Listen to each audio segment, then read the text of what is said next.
La vidéo qui suit porte sur comment transformer une fraction en nombre décimal et l'inverse, comment transformer un nombre décimal en fraction.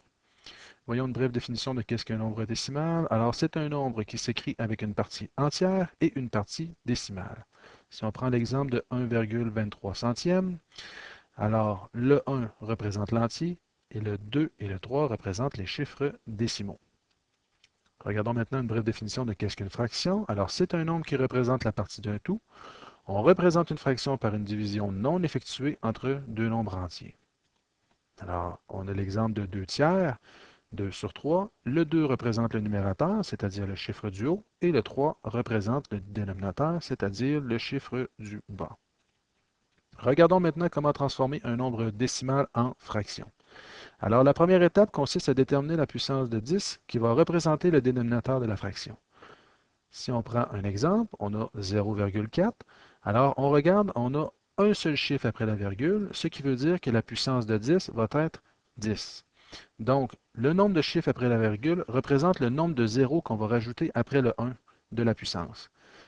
Prenons un autre exemple, on a 0,44, on a deux chiffres après la virgule, ce qui veut dire que la puissance de 10 va être 100, donc 1 avec deux zéros après. Et si on prend un autre exemple, on a 0,148 millième. Alors, on a trois chiffres après la virgule, ce qui veut dire que la puissance de 10 va être de 1000, c'est-à-dire 1 avec 3 zéros après. Alors, voilà maintenant pour l'étape 1. Regardons comment faire l'étape 2. Alors, on fait une fraction où le numérateur est le nombre sans la virgule et le dénominateur est la puissance de 10. Donc, si on prend l'exemple de 0,4, le numérateur va représenter le 4, donc le nombre sans virgule, et le dénominateur va représenter par la puissance qu'on a trouvée à l'étape 1, c'est-à-dire 10. Si on prend l'autre exemple, on a 0,44. Alors, 44 va être le numérateur, c'est-à-dire le nombre sans virgule, et 100 va représenter le dénominateur. Et finalement, la troisième étape, on simplifie la fraction qu'on a trouvée. Alors, si on a 4 dixièmes, on cherche un diviseur commun entre le numérateur et le dénominateur. Donc ici, ça serait 2 parce que 2 divise 4 et 2 divise 10, ce qui va donner 2 cinquièmes. Alors on peut conclure que 0,4 est égal à 2 cinquièmes.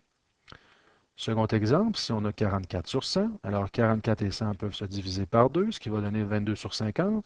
Est-ce que 22 sur 50 est une fraction réduite? Non, puisqu'on peut encore diviser par 2, ce qui va donner 11 sur 25. 11 sur 25 n'ayant plus de diviseur commun, on peut conclure que 0,44 est égal à 11/25e.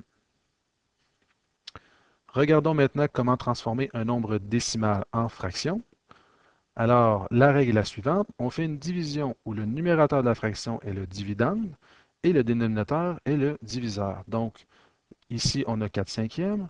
Alors, 4 va être le dividende, c'est-à-dire le nombre qui va se faire diviser. Et 5 va être le diviseur, c'est-à-dire le nombre qui va diviser le 4. Alors, il y a deux situations qu'on peut rencontrer. La première, c'est lorsque le quotient de la division est un nombre fini. Et la seconde, c'est lorsque le quotient de la division est un nombre infini ou périodique. Alors, dans cette vidéo, nous allons uniquement voir la première, c'est-à-dire lorsque le quotient de la division est un nombre fini. Pour voir la seconde méthode, vous pouvez consulter la bibliothèque virtuelle d'AlloProf, il y a une vidéo à ce sujet. Donc, retournons dans le vif du sujet. On a 4 cinquièmes. Alors, ici, 4 va être divisé par 5. Donc, on va se poser la question, combien de fois 5 rentre dans 4, ça ne fonctionne pas. On va rajouter un 0 après le 4 et on va rajouter 0, à notre réponse. Combien de fois 5 rentre dans 40? Il rentre 8 fois pour donner 40, ce qui va faire 40 moins 40, ce qui donne 0. Puisque le reste est égal à 0, on peut conclure que notre division est terminée. Alors, on peut aussi dire que 4 cinquièmes est égal à 0,8. Si on regarde un deuxième exemple, on a 8 25e, 8 sur 25. Alors, on va faire 8 divisé par 25. On se pose la question, combien de fois 25 rentre dans 8? Ça ne fonctionne pas. On rajoute un 0 après le 8 et on rajoute 0, à notre réponse. Combien de fois 25 rentre dans 80? Il rentre 3 fois pour 75. 80 moins 75 qui donne un restant de 5. On rajoute un 0 après le 5. Combien de fois 25 rentre dans 50? Il rentre 2 fois. pour nous donner un restant de 0. Alors, on a fini notre division, on trouve 0,32 et ce qui permet de conclure que 8/25e est égal à 0,32. Alors, voilà la technique.